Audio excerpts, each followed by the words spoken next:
Let's get this thing rolling. This was probably the best weekend of college football, or at least one of the best weekends of college football of all time. We're going to break it all down for you right now, right here on the From the Student Section podcast. As always, what's going on, everybody? Welcome back to the channel. Thank you so much for stopping by. I'm, of course, your host with the most. I don't know. I just needed to say something there. I'm Caleb Henson. With me, as always, is Austin Wiggers. What's up, buddy? Let's talk about how we feeling about it. Oh man, it was a crazy week of college football. We got a lot of good games to cover. It was insane. It was awesome. Everything was beautiful. This will go down as one of the best weekends of college football in history by far. We're going to talk about it all right here, right now. I'm not going to make you guys wait. Like and subscribe down below if you're on YouTube. If you're listening to the podcast version, available on all platforms. Leave a 5-star review if you want to. I don't know. I don't know what these podcasters say anymore. Check out the podcast there if you're not able to watch the video version. We're sponsored by Prime Hydration. Yes, that's something else. Also ExpressVPN. You use code 2idiots and you'll get 10% off your first. We're also on Instant Madden Coins, DraftKings, Manscaped. What else? Modelo. I'm kidding. Because why not? We have all the sponsors in the world, but of course, as always, drinking the Prime Hydration as always, because Prime Hydration, what a good drink. Not going to drink anything else. Prime is just superior to all other drinks. So we are going to move right into talking about college football from this week. We're going to start out with the number one team in the nation, the best, maybe not the best team in the nation, but they certainly look like it this week. Georgia Bulldogs get it done at home against Vanderbilt, like everybody thought they would. Georgia, from what this game looked like and from what I've been seeing from Georgia, I think they worked out their kinks. They had their couple rough weeks. They were slow a little bit, but they have completely worked back into the Georgia that we all know and love. 55-0 victory, as you can see here on the screen, or you can hear us talking about online. Stetson Bennett, very, very solid Stetson Bennett type game here. 24 for 30, 289 and 2 touchdowns. Georgia rushing didn't have a lot. Receiving didn't have a lot either. But one thing I will say about Georgia's receiving is only one person caught 5 passes, but everybody else caught between 2 and 4. So they know how to distribute the ball well. But they were just clowning with Vanderbilt. They didn't need to do anything here, really. Let's be honest. Can you still not see the screen? Yeah, I can't. What? It says screen sharing and it's a black screen. That doesn't make any sense. Okay. But yeah, dominant victory for Georgia here, 55-0. Any other thoughts about this one? There's not a lot to talk about here, but Georgia solidifying themselves, Yeah, not a lot. Just good job to Georgia. I mean, they really needed. I mean, they've had some good victories, but as we've seen, they've had a couple stumbles, and they've needed to pick up some quality wins here to kind of keep their top spot. And this was a very dominant performance. I mean, yeah, it's against the Vanderbilt team that's not very good, but hey, I mean, they got it done, and very, very good fashion. I mean, 14 in the first, 14 in the second, 6 in the third, and 21 in the fourth. Doesn't get much better than that. Absolutely. 100% agree with that. Georgia, back on the right track. They got a couple more weeks before they got the week off this week, and then they play Florida next week. And then I think they got Tennessee coming up after that, which is the game everyone's going to be looking forward to going forward. Moving on, we got Clemson and Florida State. If you didn't believe in Clemson, for some reason, still didn't believe in Clemson, you got to believe in them by this point because they are just that good. They are just that team. Clemson beats Florida State at Florida State 34-28. Clemson's just rolling. Like, they are a sleeper team at this point to not only make the college football playoff, but potentially win the national championship, in my personal opinion.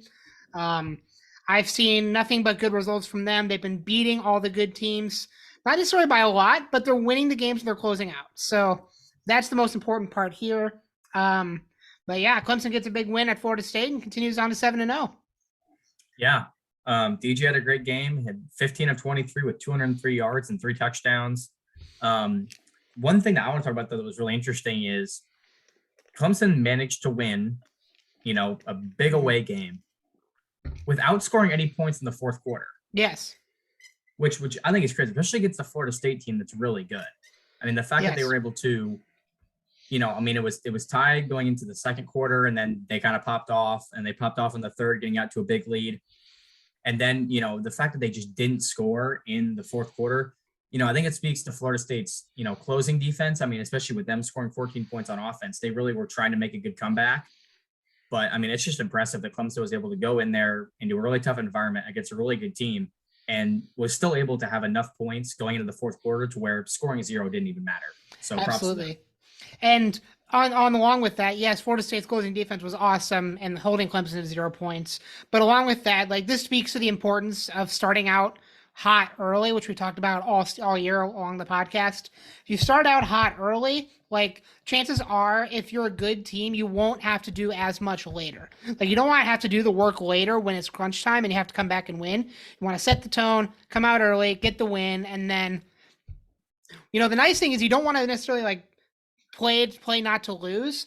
But, like, if you get to a point where you can just put it on more cruise control, play your game and not have to, like, go crazy, then that is also a good thing, because it says, like, hey, we dominated, we set ourselves up well, and now that they're getting hot, now that they're starting to come back, we're in a good spot that we can just play our defense and still win this game. So, Awesome performance from Clemson there. Love to see them. They're going to stick around in the top 4 for a long time, until they lose at least.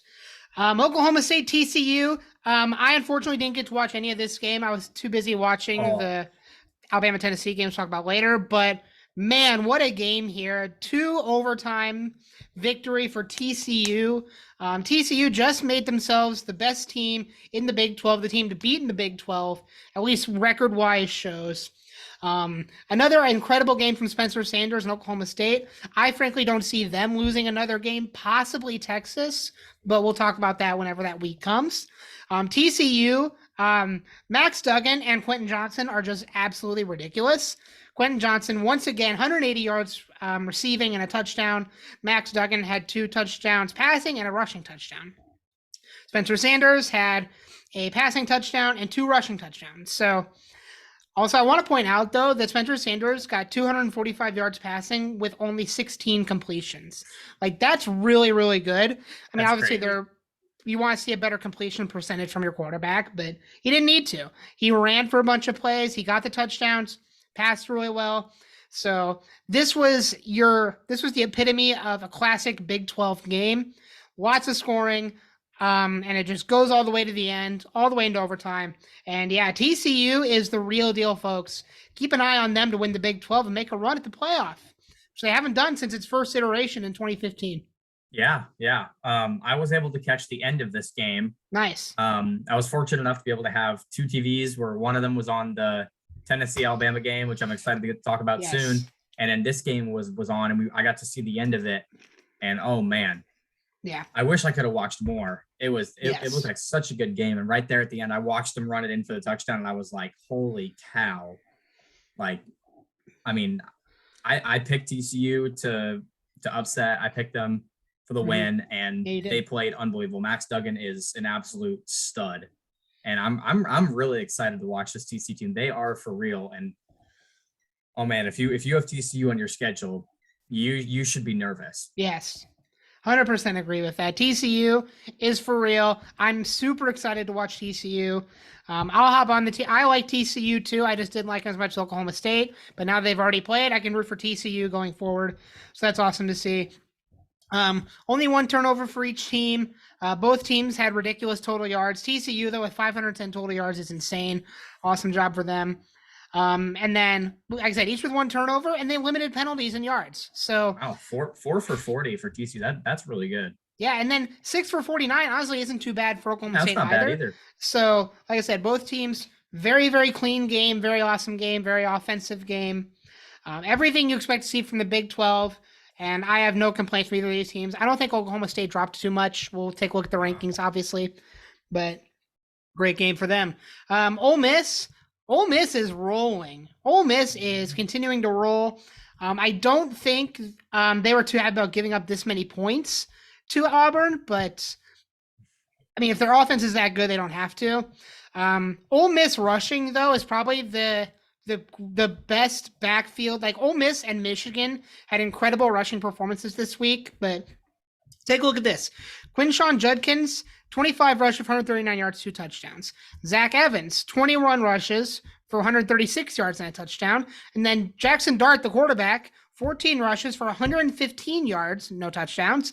And then Dayton Wade had 63 rushing yards on 4 attempts. That is ridiculous. That is unbelievable. That is an unprecedented rushing amount. Look at Jackson Dart for the passing. He was 9 of 19 for 130 yards. The dude didn't even make 10 complete. I mean, the dude was barely throwing the ball. And a third of those 9 completions were touchdowns. Yeah, exactly. He's got 3 touchdowns. He got 1 interception, which sucks, but he's got 3 touchdowns. 130 yards. He's averaging 6.8 yards a pass, and then he rushes for 115. That dude is on another level. This Ole Miss team is super fun to watch. I am super stoked to see them when they play Alabama because I don't know who Ole Miss has. They have 2 games left. I think they have at LSU and they have LSU and A&M. I think are their next 2 games. I think it's road both of them, something crazy like that. But I could see Ole Miss absolutely being 9-0 when they meet an 8-1 Alabama. So that'll be the matchup to watch. Alabama. For everyone that will criticize Alabama for playing somewhat of a weaker schedule, they don't, especially this year. The SEC West is powerful, and every team's going to give Alabama their best game. I mean, they just watched Tennessee beat them. So everyone's going to say, oh, Alabama's not unbeatable. They're human. Alabama can lose because everyone thinks Alabama is like just God mode at this point. They're just better than everybody else. They're not. They are beatable. They lose the only time they haven't had an undefeated season was 2020. 2020 was their last undefeated season. Before that, I have no idea. They always have some loss somewhere. Yeah. So, but then rushing, don't sleep on rushing for Auburn either. Bigsby had 179 yards and 2 touchdowns. Then Jarquez Hunter had 80 rushing yards. So definitely not a bad performance from them either. It was just Ole Miss is just too much, and Auburn's just not good this year. That's just how it is. And it's hard when you're starting quarterback, only through, I think what was his completion? I think I saw it was 8 of 17 or something. Yep, 8 of 17, 140 yards and 2 interceptions. I mean, that's hard. Yeah, but he also rushed for 2 touchdowns to make up for it. So exactly. So props to him for doing that. But I mean, it's hard. It's hard when your quarterback isn't really doing too much, which is a testament, I think, one, to Ole Miss's defense, but it's also testament to just being a young quarterback and not having much experience. I don't think he has much experience from what I've seen. I don't think so either. Yeah, I could 100% see this being an Auburn team that comes into the Alabama game at 5-6 and needs to win to get their bowl spot, because we've been in that scenario before, and I think Auburn's won that before. So that'll be something really interesting to watch and a storyline to watch, because Auburn always gives Alabama a good game. I don't remember where it is this year. That will depend on how the game goes, but I think it's in Jordan-Hare. But yeah, I think it is. Let's double check real quick. No, it was at Alabama. Oh, it's at Alabama. At Alabama. So that probably won't be a big win for them, but you never know. We'll see what happens. Let's talk about game of the week right here. College Game Day was here, and this more than outperformed what a game of the week should be. This might be the game of the year. 100% game of the year. This is definitely not the best game of all time. Let's calm down everyone that's saying that this is not the best game of all time, for one. I would put Auburn and Alabama from 2013 above this. That game was much more fun than this, especially for the ending, but regardless.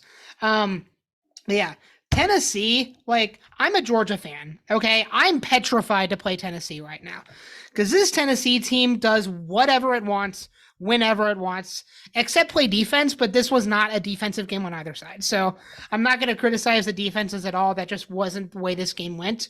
But Hendon Hooker, man, 5 touchdowns, all of which went to Jalen Hyatt. Jalen Hyatt, 8 receptions for 207 yards. 6 receptions. 34.5 yards. 6 receptions, thank you. Averaged 34.5 yards per reception. That's ridiculous in itself. Bryce Young didn't have a slouch of a game either. Passed for 455 yards and 2 touchdowns. There's a reason he won the Heisman last year, and he's proving it now. Hendon Hooker, though, in Tennessee, with that last-second field goal that they almost missed, I want to leave that out there. And I also want to point out that Alabama, for all the recruiting you guys can do, and for all the 5-star recruits you guys can do, you can't find a kicker anywhere in there. If you look at the past couple of years of the games that Alabama has lost, they have missed field goals at the end of the game to either tie or win. Shankopotamus. I think back to like the Auburn game a few years ago. If it was last Oh year, a couple yeah, years ago. yeah. He That Auburn dinged it game off the upright. off the upright. I don't think it was the same kicker. I don't know for sure, but Alabama, Nick Saban's got to go out there and find some kickers to recruit with. All right, because that's what you're losing games on. And I don't know if you all saw the highlight of Saban on the sideline, but he was heated early. He was mad because it was like 28-10 Tennessee. Alabama was getting clapped. Well, I mean, the first quarter, it was 21-7. Yeah. And then 28-20 was going into halftime. Exactly. But again, I said this last week at the Texas A&M going into this one. Alabama, if they don't limit their penalties, are going to lose. Not only did they not limit their penalties, I think they almost doubled the amount of penalties they had. 17 penalties for 130 yards. You can't win a game with that. You lost 130 yards. Like Alabama still had more total yards than Tennessee. Like that, I think speaks to how good Alabama is. But that also speaks to just how much better Tennessee is. I mean, look, it's only 2 yards difference. Like that's insane. I mean, that if Alabama had all of those 130 yards back, like they would be at almost 700 total yards this game. Like that's ridiculous to think about in and of itself. But like these teams were like perfectly even almost everywhere.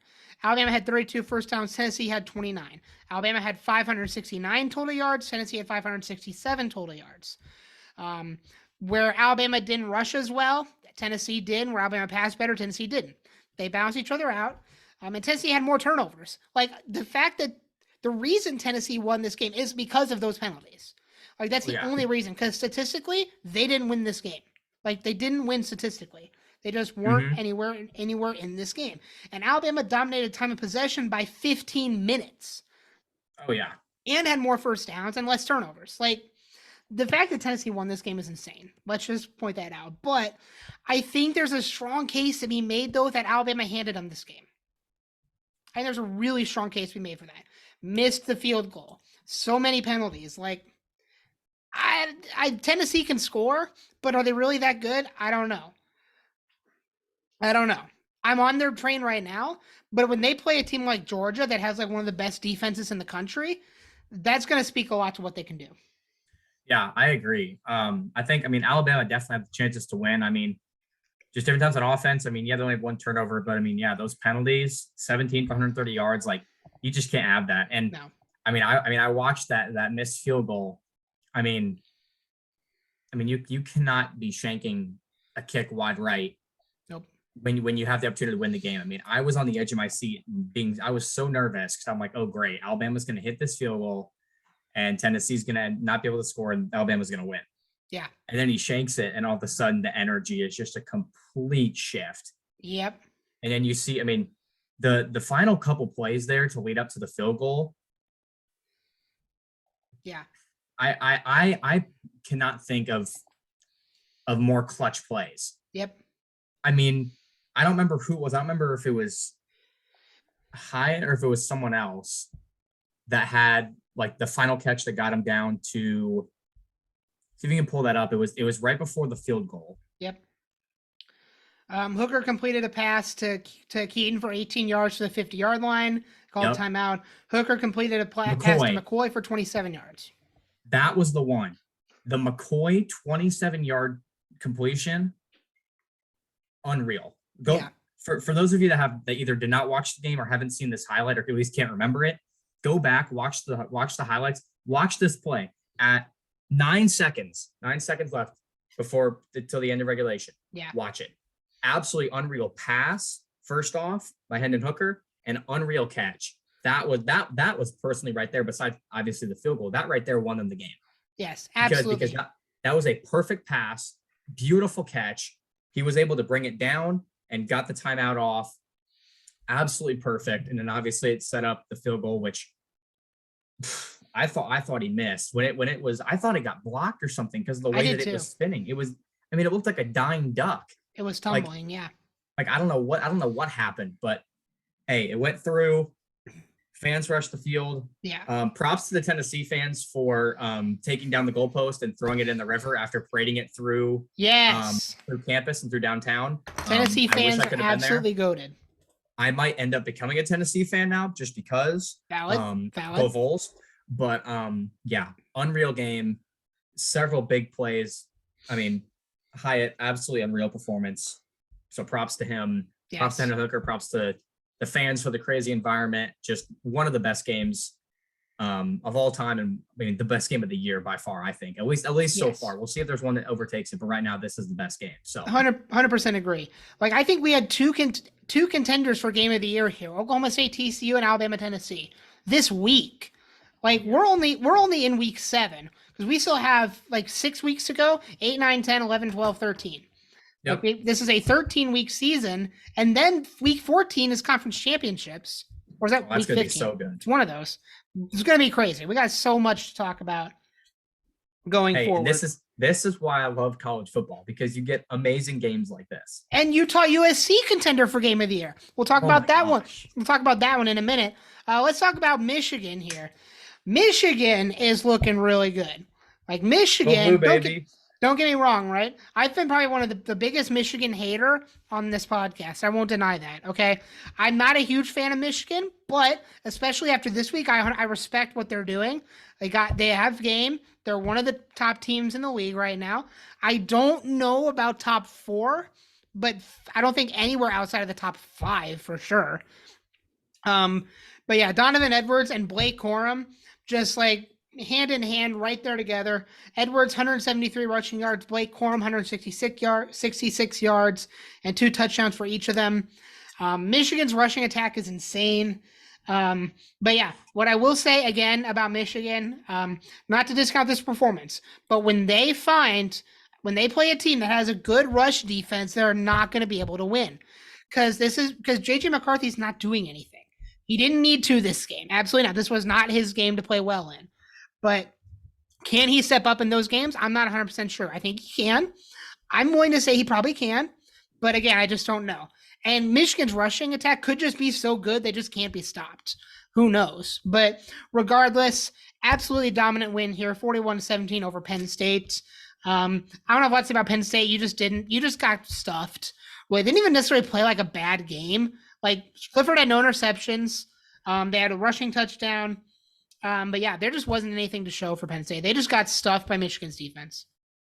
Yeah. I mean, Sean Clifford was 7 of 19 for 120 yards. He actually led the team in rushing, which I think is pretty funny. Yeah. But yeah, I agree with what you're saying. JJ McCarthy, I mean, I believe that he can step up in those moments. And, sure. If the run game's not really working well, he can pass, especially with the solid stud, receiver. I mean, they got Cornelius Johnson and Ronnie Bell right now, the 2 probably top wide receivers for them. Mm-hmm. They have a lot of solid guys though. Yeah. So I think their passing attack will definitely show more in games that it's required. But yes, I think I would say, I mean, I'm not saying that you did this, but I just think for everyone out there, like it's a little too early to knock Michigan's passing attack just because this game, especially, like they didn't need it. I mean, if you have guys that are, 2 guys that combined, rush for like over 300 yards, I mean, what are you supposed to do? I mean, Blake Corum has always been the star. And I think he's the one that probably in practice, Penn State was like, all right, we got to shut him down. Well, then Donovan Edwards is like, okay, I'll step up. And then when they try to shut him down, then Blake Corum steps back up. I mean, they have 2 guys that are just absolutely killing it on the ground. And I mean, I think that with that attack, if it keeps going strong, and then if you were able to add on a passing attack, Michigan, a lot of people are saying that this team that they have right now is better than the team that they had last year. Mm-hmm. I don't really know exactly how I feel about that. I could agree with that. I tend to agree with it. I think that last year, like, yes, I mean, their offense was obviously well known, but I feel like they were a little bit more well known on defense, especially because of Aiden Hutchinson. Yep. I think this year, though, their primary star is their offense. Yeah. I mean, their defense isn't terrible, but I think that their offense is really what's shining in the light right now. Yeah. And so, I mean, for that reason, I'm going to say I think they're better. But yeah, I mean, great game by them overall. And I'm excited. I think I know this is kind of speaking ahead a bit, but I am ready for the Michigan Ohio State game this year. I think it's going to be an absolutely electric matchup. Yeah. I mean, last year, Michigan won by, a good amount. It was a big game for them. I think this year, I don't have a prediction yet about who I think is going to win, but I will say I think that it's going to be a close game. But we'll get yeah. all to that as we're coming up in the following weeks. But yeah, just Yes. great job by them. Yes, absolutely. Yeah, and I think, Ohio State had a bye this week, so we didn't get to see them perform super well. There was somebody I saw that was doing their rankings on TikTok. They put Ohio State at ninth. I saw this. You saw this. Okay. It's because of the strength of schedule. And here's the thing. Which is ridiculous in itself. Here's the thing. I'm fit at the moment. I'm kind of 50-50 on the fence versus off the fence with them, because I disagree, because I think Ohio State has one of the best offenses in the country, and they have one of the best teams in the country. I mean, yeah, they're ranked, what are they ranked at? 2 or whatever? Yep. And they're at 2. They're ranked up there for a reason. However, they've only beaten one team that has a winning record currently, and that's Toledo. So their strength of schedule really isn't that good at the moment. So that's where I see why. I disagree with him, but I see why he put them so low. I think it's kind of like the reason, like you were saying, that you weren't really sure about how Michigan was. It's because they had a really easy schedule to start off. I think that Ohio State is the same way. Ohio State has a very weak schedule this year. Yes. But going along with that, yes, they have a weak schedule, but they're absolutely popping off. Yes. And they have, a really good team. So I'm not saying that I think they should be ranked low. I think they should be ranked high just because of how good their team is. Yes. But I do think that strength of schedule plays a little bit into that as well. And that's a really good point, actually. Let's put Michigan and Ohio State's resume side by side here for a second. If you look at, these are two teams that, let's be honest, haven't played the toughest opponents yet. They've kind of had a weak schedule. They haven't played a lot of people. If you're to look solely on the eye test, which team looks better and look like they've been playing better, regardless of who they've played, who looks like they've been playing better going through, I think it's Ohio State, and I don't think it's close either. Frankly. Yeah, I agree. Because if you look at Ohio State, they beat Notre Dame 21-10. That wasn't as close as that score entails. That second half was completely dominated by Ohio State offensively and defensively. Now, Notre Dame isn't the most impressive win this season, especially because Notre Dame's just garbage. But let's look at some of these games here. Toledo's the only team with a winning record, and they dropped 77 on them. That's impressive in itself, 1. Yeah. 2, Wisconsin. Wisconsin is not good this season, okay? But Wisconsin is a big name team that tends to find a way to play well against good competition in the Big Ten, and they squashed them. Rutgers, 49-10. At Michigan State. Michigan State just beat Wisconsin this week, so Michigan State's a very average to possibly a slightly above average team on some days. Sometimes they don't. Dropped 49 points at Michigan State. If this team, I don't see how you can, if you're looking at strength of schedule and who they've beat, yeah, they're probably not a top 4 team. But if you combine that with the eye test and how they're looking, I think you cannot exclude them from the top 4 at all. I think this team would beat Clemson, would beat Tennessee, and would beat Michigan. I would put Ohio State beating all of those teams. Really? Yes, absolutely. Absolutely. I agree. I agree with the Tennessee one, and I think the Michigan one could go either way. I'm going to go ahead and agree with you. For the most part, I think that obviously, like I said, it could go either way. I think either one of those teams could win. You're going to disagree with me on Clemson? No, I'm agreeing with you on Clemson. Okay, because you didn't say Clemson. Yeah, sorry. I agree with you on Clemson. Okay. And I agree with you, for the most part on Michigan. The one I disagree with is Tennessee. I think that Tennessee, it's hard because,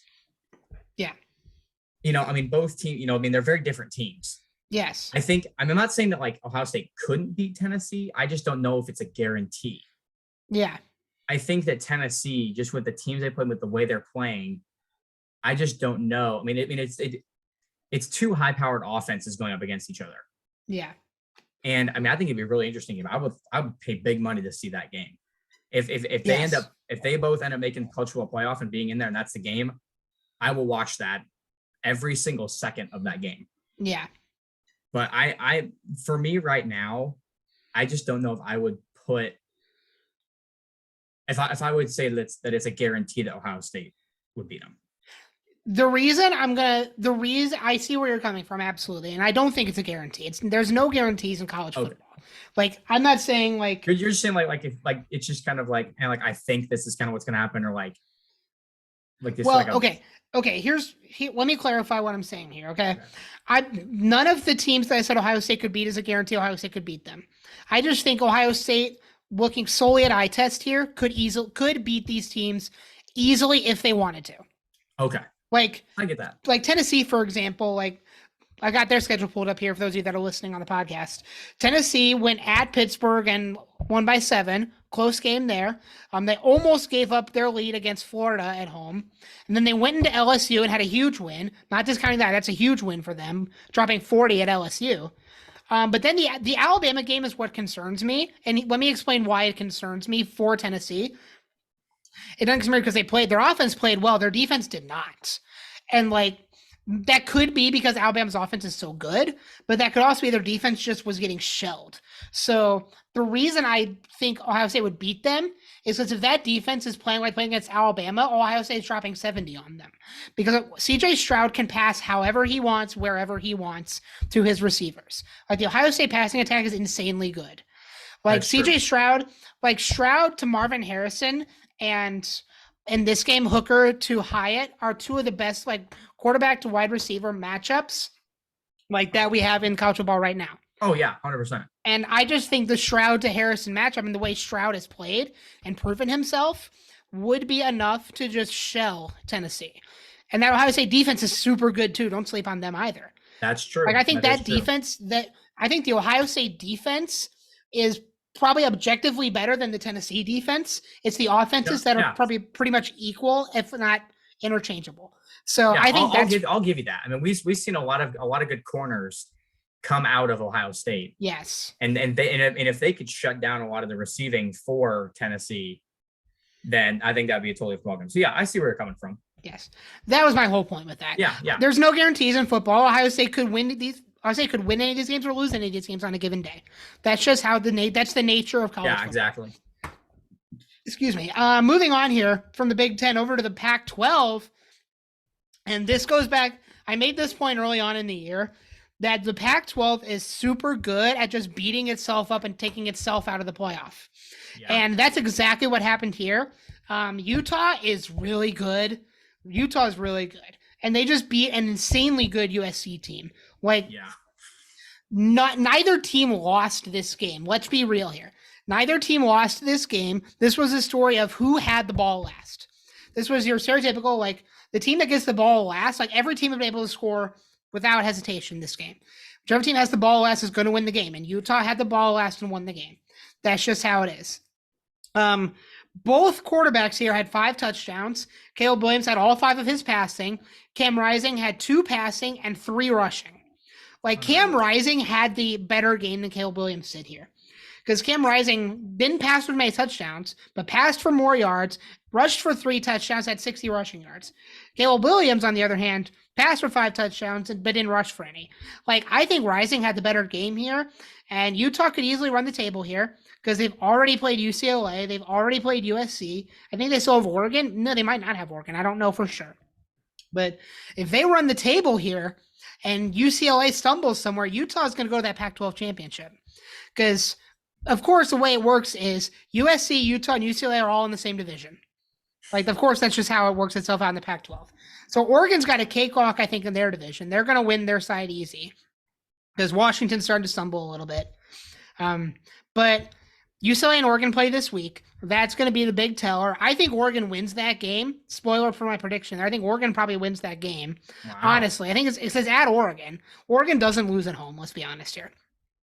So if Oregon beats UCLA, because here's how I think this shakes out. I'm going to make a prediction for you, okay? And then I'll let you talk about this game. All right. Oregon beats UCLA. Yep. Utah runs the table. USC beats UCLA at the end of the year. Here's how that shakes out. USC is 11-1. Utah is 10-2, but Utah goes to the championship because they have the win over USC. Mm-hmm. And let's say they're playing like a 11-1 Oregon team, because then you've got 10-2 Utah playing 11-1 Oregon for the championship, and you've got 11-1 USC who lost by 1 point to a potential Pac-12 champion, didn't lose another game, sitting there at 11-1. What do you do at that point?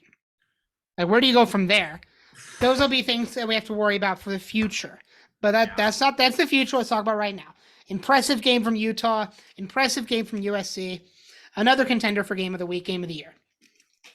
Yeah, amazing game for both quarterbacks. I honestly didn't expect it to be like this. I mean, don't get me wrong, Utah has a really good team, but just with the two losses that they've already had, and just with how good USC has been playing, I fully expected USC to walk in there and not necessarily be a cakewalk, but I expected it, them to win by at least, maybe a touchdown or two, and to take it pretty easily. And, for Utah, I mean, Utah always will give a fight, especially at home. They're always going to, play well. But I just did not expect it to be like this. I did not expect it to be a 1-point game. I didn't expect it to be a shootout. I definitely did not expect Cameron Rising to pop off. So I was wrong. Props to them for absolutely dismantling my inner thoughts on this game. Yeah. I thought USC had this pretty much in the bag because of how good of a team they have. But hey, I mean, that's why you can't underestimate anybody in college football. As we saw with, with Tennessee and Alabama, we've seen it with TCU and Oklahoma State. I mean, Kansas was beating people. I mean, yeah. Heck, Purdue might win the national championship now just because you never know. It's college football. Yeah. I mean, you can't underestimate anything. But yeah, good job to Utah. They're for real. I mean, they're 5-2, but they're for real. And I think you're right, dude. I think there is a definite possibility of them running the table. But for them, it's really going to come down these next couple games. Really having to put their pedal to the metal and really grind their teeth in some of those games. Because if they can pull out a big one like that against USC, I think they can compete with pretty much anybody they're going to be coming up against soon, especially in their conference and their division. Because I mean, a lot, like you said, the Pac-12 loves to beat each other up, and I think that a lot of these teams are already kind of beating each other up to the point where Utah might have a fairly easy walk in. But we'll have to see how the rest of their division shapes up here coming up. So, and something to think about from remember the start of the year, people were putting Utah as the best team in the Pac-12 and a team that could make the playoff. And I 100% could have seen that. So that's why I didn't think this would be much of a cakewalk. I did agree with you going in. I thought USC was going to win this game, but in the back of my mind, I was like, Utah, people thought Utah were going to make the playoff. I'm not going to count them out yet. So, I mean, that's the nature of college football. That's why you play the game. You never know who's going to win. So props to Utah again, big win for them. There could be a lot of crazy controversy and a lot of crazy teams that are ready to go. And if that scenario that I talked about comes to fruition, then that could just knock everybody in the Pac-12 into New Year's Six bowls and out of the college football playoff just because they beat each other up at the right team. The wrong teams beat the right teams at the right time. You know what I mean? Yeah. Utah now has that division jump over USC. And if USC beats UCLA, then we got a whole nother debate on our hands. Yeah. So we'll see what happens there. Moving on here, Syracuse. Hey, where'd Syracuse come from, guys? I thought you were a basketball school. No, Syracuse is a football school, guys. They're popping off. Don't sleep on Syracuse. Syracuse is going to be Clemson. I think Clemson has Syracuse this week. So that's going to be another huge game. Here's what I'm going to say right now. Syracuse and Clemson this week. If Clemson beats Syracuse this week, A, they're going to run the table, and B, I don't see how you leave them out of the playoff at that point. Let's be honest. That's fair. Because Clemson will have beat NC State, ranked Florida State, and ranked Syracuse. And then we'll probably play somebody out of the other division in the ACC championship. If they're undefeated at that point, how do you leave them out? Props to Syracuse, though. You guys are doing awesome.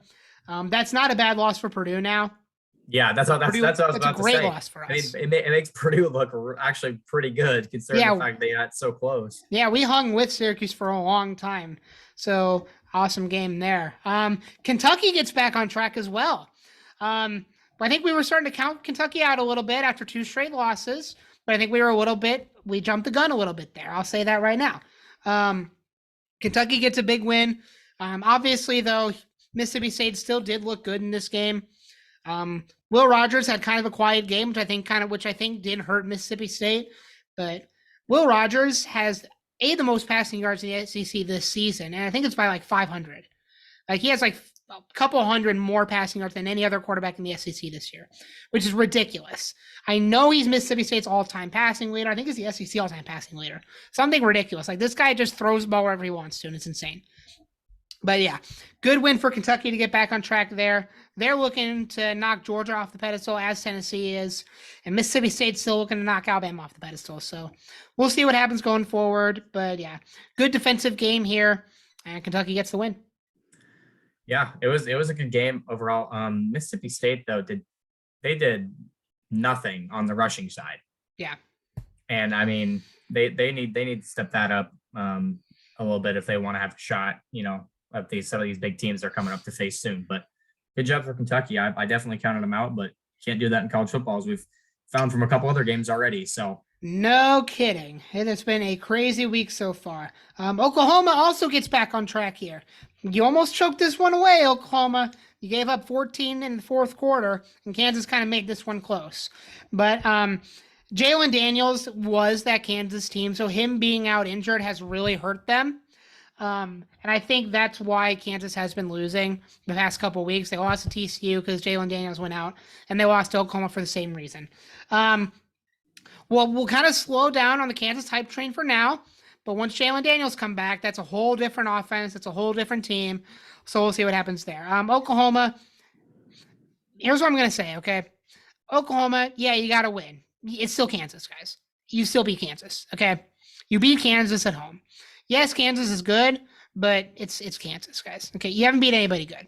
Oklahoma, you're still trash. But you got to win this week. Props to you. Yeah, Dylan Gabriel had a really good game, but he did. Other than that, I mean, it's Kansas. Yeah. Texas and Iowa State. Iowa State's defense really slowed Texas down here. I was worried for a while in this game. I thought Iowa State might come out and win this one and stun Texas, but Quinn Ewers and Bijan Robinson keep Texas going. This Texas team would probably be undefeated right now if they hadn't lost Quinn Ewers for 2 games. That's just it's still true. This Texas team I can't wait for Texas to play TCU. That's going to be the really, really fun matchup. That's going to determine who these teams are. That's going to be a good one. Because Texas could still win out and win the Big 12 championship and be 11-2. They still could. You never know. That would be also an interesting dilemma. Because we're talking about all these 2-loss conference champions here that could make a run. And that scares me for the playoff because that just means it makes it easier for 2 SEC teams to get in. So, which no one wants, okay? Put Georgia in there and everybody else out of there. Everybody else can go, okay? We're at this point we're moving towards freaking Georgia, Alabama, Ohio State, Michigan. That's where we're going at this point. You never know. With how really things go crazy, you never know. I don't want to see that, but hey. Just let you know what I would love to see? What? I know it really can't happen just because Georgia and Tennessee are in the same the same division. Yeah. But I would love to see Alabama, loses another, maybe 2 games or something, and they're out. And somehow they just slide Tennessee in there along with Georgia. Yes. I mean, imagine you get Ohio State, Georgia, Tennessee, and we'll say Clemson. Yeah. I mean, I think that'd be a sick college football playoff there. I'd be a big one to see that. And then you got Michigan versus, I don't know, Oregon or Utah or USC or something maybe in the Rose Bowl. In the Rose Bowl. Yeah. Can I'm gonna need to write a quick email to the NCAA real quick and just tell them, hey, this is my suggestion. If things play out this way, please do it like this. Sorry, we don't have script writers in college football. You want to write the script, talk to the NFL. Talk to the NFL if you want to write a script. But Fair enough. Here, picture this, okay? All right. Okay, let's picture this, okay? Let's say everyone in all the other conferences just beat each other up, right? And everybody loses out. You got, let's see. You got 1 loss Georgia. 1 loss SEC champion Alabama. 1 loss Tennessee. 1 loss Ole Miss. Here's why that would work. Georgia wins out. Yep. Alabama gives Ole Miss their only loss. Alabama wins the SEC championship. Georgia goes 12-1 with the loss. And Tennessee, they're 11-1. Their only loss to Georgia. Ole Miss 11-1, only loss to Alabama. My brain hurts.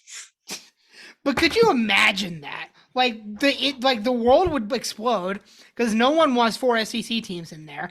But at that point, it's like that's the 4 best teams in the nation. And then you have like Utah that wins out but has like 2 losses. You got Oregon that does really good with only like 1 or maybe 2 losses. You got USC that has 1 or 2 losses. You got Texas that has 2 losses. You got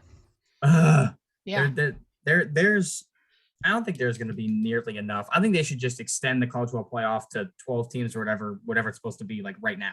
They should right now, but they won't, and it sucks. They should have done it this season. They should have, bro. It would have been so lit. But, it's coming. It's coming. The expanded playoff is coming. Super mega giant 40-team conferences are coming. Like, that part's going to suck, but, Well, it's going to be really weird when you look at the Big Ten and you start seeing on their schedule, oh, yeah, Purdue's traveling to UCLA to play. Or it'll be weird. Or it'll be weird. Think about it. I'll be like, oh, yeah, and Georgia playing their seasonal road game at Texas. Like, what? Where did that come from? Like, what? It's like, yeah, guys, the Ohio State Buckeyes have their opening Big Ten play against USC. Huh? Who now? Who, whatty? Or here's when it gets really fun, right? It's like, oh yeah, we've got this huge matchup. USC, who are they playing? Oh, they're playing Northwestern. Oh, okay. Never mind. I thought it was gonna be no. Okay. Northwestern is gonna play against TCU. Yeah, right. Honestly. One more game we're going to talk about here before we move into the rankings and then predictions for next week to get us out of here. Illinois. Who saw this coming? Who saw Illinois being this good? But Illinois is in the driver's seat to win the Big Ten East. And, okay. Dude, Danny DeVito popped off. Tommy DeVito, excuse me. Facts. Popped off. Fair enough. Okay. But look at this now, right? If Illinois wins out, they get either Ohio State or Michigan the Big Ten championship. Like, that's true. If Illinois wins out, imagine if Illinois wins the Big Ten championship. Do you put them in the playoff? Oh, my word. Do you put them? Let's say Illinois wins the Big Ten championship and beats Ohio State, and that's Ohio State's only loss. Who do you put in, Illinois or Ohio State? Both. I would put in both. And then you put in, I don't know, Georgia and either Alabama or Clemson. Yeah. What is wrong with it? Why? Illinois. You know what, Caleb? I'm calling it right now. Illinois is going to make the playoffs. They're going to win the national championship. I'm calling it. You said Purdue was going to win the national championship. Like what? Oh, sure. You're right. Cancel that. Purdue wins. Purdue and Illinois in the national championship. I'm kidding. Yes. They literally come from the same conference, same division, and because college football playoff is that crazy, they're going to do it. Hey, you never know in a 12-team playoff. Because here's the thing, right? When we get the 12-team playoff, it's going to be at least 5 SEC teams than everybody else. So. Wait, here, I got it. Every other team except for Illinois and Purdue gets COVID. Then they have to put Illinois and Purdue in the college football playoffs. Yeah, and they put them in the national championship. Purdue wears they're going to be the home team. Purdue wears their blackout jerseys, which they always win big games in, and they end up beating Illinois, like they did Ohio State a couple years ago at home. They end up clapping Illinois, and Purdue's national champions. Aiden O'Connell goes down as the greatest quarterback in history, and we're all happy as Purdue fans. Woo! Let's go. I love it. Big dubs in the chat. Big dubs in the chat. Okay, let's move on here to talking about the rankings from this week. Who moved up? Who moved down? Who turned around? I don't know. Whatever. I'm just speaking gibberish at this point. Tennessee and Alabama switched spots. Tennessee up to number 3. So we got 2 SEC and 2 Big Ten in the top 4 right now. I'm fine with that. Those are the 4 best teams right now. Clemson is the 5th. Clemson, the 5 best teams are in the top 5. That's all I want, and I got it. Perfectly fine with that. TCU moves to 8th. UCLA moves into the top 10. Ole Miss continues to move up. Oklahoma State only drops 3. Awesome to see. Oklahoma State still very much in control of their own destiny here. Don't get me wrong. Let's see. USC drops 5. Penn State drops 6. Well, NC State, Mississippi State. Yeah, they both dropped 8. Yeah, they both had big drops this week with losses. Illinois into the top 20. USC in the top 20 now. Syracuse moves into the top 15. Kentucky back into the top 20. Purdue, 90. Purdue got the most votes of a not ranked team. So if Purdue gets another win this week, I think we might be ranked. You never know. You never know. Let's go, dude. Let's see it. I would bet you. Here's what I could see. I could see we not being ranked in the AP poll when it comes out, but being ranked in the college football playoff rankings. Here's why. It's because we played Syracuse so well. That'd be why we would be ranked college football playoff rankings. Regardless, yeah. Hey, congrats to North Carolina and Tulane for both getting in. Yeah, right. Awesome for them. North Carolina 6-1, Tulane 6-1. Here's my one thing. If you scroll up to the top, this is where I saw this and I was questioning. If you look on the right side, there's something called the coaches poll. Yeah. And they have Michigan over Tennessee there. Yeah. What are your thoughts on that? I don't ever look at the coaches poll because it's always wrong. The coaches poll legitimately is always the stupidest thing on the planet. It never makes any sense. Yeah, I'm with you. I think I was trying to put some kind of rationale in mind, and I thought, well, maybe, Michigan, they had a larger margin of victory against Penn State, and they played really well. Tennessee, they beat a really good Alabama team who's better than Penn State, but they also, almost lost on a field goal. It was really close. Their defense wasn't as sharp as it could have been in some areas. So maybe that's why they did it. But yeah, I don't know. I mean, Illinois was not ranked in the coaches poll last week, and they were 24th in the AP poll last week. What? I don't know. But so with where things stand right now, I'm going to give you I'm going to show you, and you can probably picture this, what the hypothetical 12-team college football playoff would be with where we're at right now. With where things stand right now, here's what it would look like, okay? So you've got number 1, Georgia, number 2, Ohio State, number 3, Tennessee, and number 4, Michigan, all getting buys the first week. Yep. They all get the bye. You got number 5, Clemson, playing number 12, USC. Okay. You got number 6, Alabama, playing number 11, Oklahoma State. Oh. You got number 7, Ole Miss, playing number 10, Oregon. Ooh. And you got number 8, TCU, playing number 9, UCLA. All right. And then Michigan would probably get the winner of Clemson, USC. Let me think. Tennessee would get the winner of Alabama, Oklahoma State. Ohio State would get the winner of Ole Miss, Oregon, and Georgia get the winner of TCU, UCLA. Yeah. So that would be the best college football playoff ever. That'd be so sick. I would watch every minute of that. Here's my bold prediction. In 20 years, college football playoff and March Madness are equal size.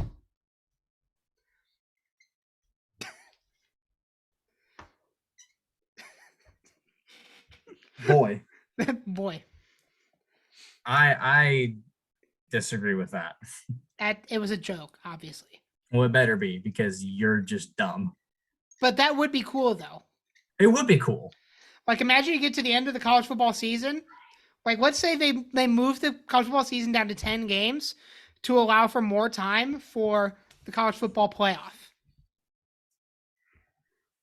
Actually, that's not actually too bad of an idea. See, they do a selection show. Yep. And you get to see all the guys in the locker rooms that are preparing for their football games. And you see two brackets, 2 of the regions, the first round of games one Saturday, the next round of games the next Saturday, and then you just start whittling it down. That actually would be kind of cool. Or would be really cool, and this would okay. NCAA and the college football playoff. I'm giving you a money-making idea here, okay? Let's say you do that. You get a March Madness-sized college football playoff, okay? Imagine how much money you could make if you not only did 2 of the regions starting out on a Saturday, but the other 2 regions on a Friday night. Oh. Friday night, because everybody thinks Friday night's a high school time. Nah. Steal all of the attention into college football, and you have 2 regions start out on Friday, 2 on Saturday, and then you get the next week, you keep going from there. What do you think, dude? And think about how much money different cities will make. Think about Indianapolis, for example. They always have a lot of teams come and play for March Madness. Yeah. Like, I mean, they already have the Big Ten championship for football and Yeah. for basketball, Big Ten tournament. Yep. Then they have March Madness. Think about if they started having, if they did a college football playoff, they started having the teams play there in Lucas Oil. Yeah. Oh my, like Indy would be booming. Yeah. Not to mention all the other cities they could use with NFL stadiums. Yeah. Or if you or even want college stadiums. college states, because you could do one region play in Lucas Oil, Ross Aid, up in South Bend for Notre Dame, Memorial Stadium in Indiana. You could have, and then you could expand out a little bit. You could do like the Big House. You could do at Michigan State. You could do Ohio State. Ohio State. And then if you got another bracket, you could do down in Tuscaloosa. You could do down at Jordan Hare. You could do the Georgia Dome. You could do Tennessee's Neyland. You could do Death Valley, LSU. Like, could you imagine fucking the worst teams playing at LSU for a bracket? That'd be insane. And they only have like 2 sections filled with fans. The rest of it's just empty. And ladies and gentlemen, we have number 8 seed South Alabama playing number 9 seed Minnesota and LSU. Anyway, because that would just be ridiculous. Dream scenarios, folks. We love our dreams here. Yeah. Follow your dreams, and your dreams will follow you. I don't know what the saying is. Moving on. Week 8 is coming up. We got predictions for this week, and then we're gonna bounce out of here, starting with big noon game on ABC, Syracuse at Clemson. Clemson favored by 13.5. I do think Clemson's going to win this game. I do think it will be close. But if Clemson does get a big dominant win here, that will speak to putting them in the top 4 undisputedly. Yeah, I'm going to have to agree with you on that. I think also that if it was at Syracuse, I think there'd be a little bit more of a discussion as to who might win. I think with being at Clemson, I think that's just going to give them a huge advantage there being at home. So I'm gonna pick Clemson. Moving on here, Ole Miss at LSU. Unfortunately, I think LSU takes another L at home. I think Ole Miss pulls this one out close. LSU is favored in this game, surprisingly. I think Ole Miss pulls out a close win here. Yeah, I agree. We'll skip over that and come back to it. Texas, Oklahoma State. Oh boy. I do not want to pick this game because this is going to be, I think this could probably be better than the Oklahoma TCU game, which is ridiculous to say. It might be. Who do you think is going to win? Man, it's hard. I mean, Texas is a really good team. Oklahoma State's a good team. I mean, they just came off of a loss against a really good TCU team, but I honestly think with it being in Stillwater and the fact that Oklahoma State, I mean, it was a really close game against a really good TCU team. I want to pick Oklahoma State. Nice. I know they're not favored, but I think the Oklahoma State's just going to have, I think Spencer Sanders is going to have a little bit too much for the Texas defense. I love Oklahoma State. I do. And I think Oklahoma State is one of the best teams in the Big 12. But I can't deny what Texas is doing. I can't deny how good that Bijan Robinson and Quinn Ewers are. And Texas needs a statement win to tell the world, hey, our 2 losses were because we didn't have our players. That's all it is. I think Texas walks into Oklahoma State and wins here. Bold. I think Texas walks into Stillwater and gets a big win. Okay. Iowa and Ohio State. Ohio State favored by 29. They win by more than that. Yeah. And this would be a statement win for Ohio State too. Tennessee, for some reason, doesn't have an SEC game because they played one early, so they get UT Martin here. There's not even a spread for this game. Tennessee wins by 70. I don't know. Yeah, something like that. Anything else? Cincinnati, SMU. Cincinnati wins. Wake Forest beats BC. Tulane gets another win. Mississippi State at Alabama Saturday night at 7. Alabama's favored by 21. I think Alabama does win this game, but I think Mississippi State keeps this one real close, real late too, because Alabama just has not gotten their penalties under control, and I think that hinders them again. But they have just enough to win. Yeah, I think. I mean, we've seen Texas A&M almost beat Alabama. At Alabama. Mississippi State, I think they're going to play well. They're going to keep it really close, but I think Alabama just with how I think upset they were they lost against Tennessee. I think that they've had probably a really hard week in practice, and so I'm gonna give it to Alabama. I think it's gonna be really close though. Minnesota at Penn State. I think Penn State gets their rebound win here at home. They're coming off an embarrassing loss to Michigan. They need a dominant win. They easily win by more than 4.5 at their favor. Penn State wins. Yeah, I agree. Kansas State at TCU. TCU just has too much for Kansas State. Duggan and Johnson are just too dominant together. I'm picking TCU to continue being undefeated. Yeah, same here. And then, of course, College Game Day, America's Game of the Week, UCLA at Oregon at 3:30 on Fox. Most people picking Oregon to win here, and like I said earlier, I'm going to agree with them. Oregon is just too good at home, and I don't think UCLA has the tools. They have the tools, but the way Bo Nix has been playing, especially at home, I think Oregon gets their 6th win in a row at home. Both these teams are coming off a bye week, so they both were off last week. They're playing this week. So Oregon gets the win here and continues their push for the Pac-12 championship. Yeah, if you look at these teams, they're really close. I mean, only 0.5 in difference for points per game. Yeah. Oregon slightly edges them out. Points allowed per game, UCLA is a little bit better on that spectrum and not bad at all for Oregon. Total yards is really close. Passing is a little bit more for UCLA, rushing a little bit more for Oregon. I think we've seen that, especially with Bo Nix, with his rushing attack along with Irving. And then yards allowed is pretty close. I think it's gonna be a really good game. Yes. I think UCLA is really gonna, UCLA for a little while, hasn't really been a team that's kind of been a standout. And I think that, now that Oregon's getting back into the scene, we've seen UCLA get back in the scene, USC, Utah, all these teams are starting to, get back together in the Pac-12. And I think the big difference here is the team that's going to be at home. And I think with it being in Eugene at Austin Stadium, one of the toughest places to play in the Pac-12, I think that's going to be a huge deciding factor. And I think along with what you're saying with how well Bo Nix is playing, I think his passing, will be decent. He might have a touchdown, maybe 2. We'll have to see. I think he's really going to get it done on the ground, though. Yep. I think their rushing attack is going to be just absolutely dominant. And so I'm going to go with Oregon. 100% agree with that.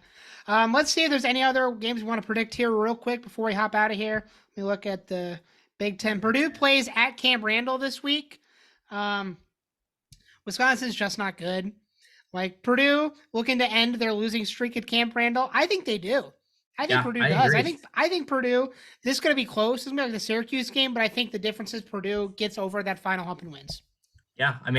Purdue, they're 5-2, Wisconsin's 3-4. Wisconsin's only favored by 2. I got to go with Purdue. They're on a hot streak, and I think it's a safe pick to pick them. And, if Purdue wins, I think they do get ranked after that. I think they'd have to get ranked after that. That's all good. Texas A&M and South Carolina play this week. I don't know. Bold pick, South Carolina. South Carolina beats A&M. Bold pick. Why not? I don't even know. I think that South Carolina is a better team. Texas A&M's quarterback is out injured. Like their star quarterback's out injured for the season, I think. Oh, okay. Well, I was going to go with Texas A&M. I'm going to go ahead and switch that up now because they lost their quarterback. So South Carolina. Yeah. I think that's the case. I'm pretty sure. So I just wanted to throw that out there just so you knew. Kansas and Baylor play this week. That'll be a fun game, but that sounds actually tough. I think Kansas could pull it out. I think they need a win. Here's what happens. If Jalen Daniels plays for Kansas, they win. If he doesn't, Baylor wins. There's my prediction. Yeah, I agree. So I'll mark you down for that prediction.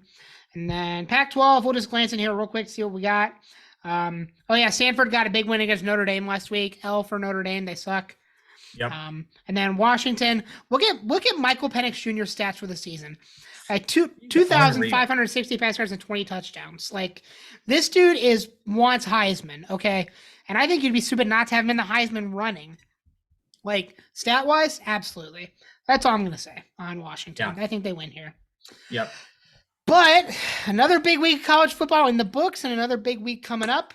And the most exciting part is, after this week, it's Georgia-Florida week, baby. Let's go, baby. 2 weeks from Georgia-Florida. I know everybody cares about this week. Let's look at this week. A lot of fun games this week. I'm super excited to watch them as much as I can while I'll be at work, but I'll be following the scores as always.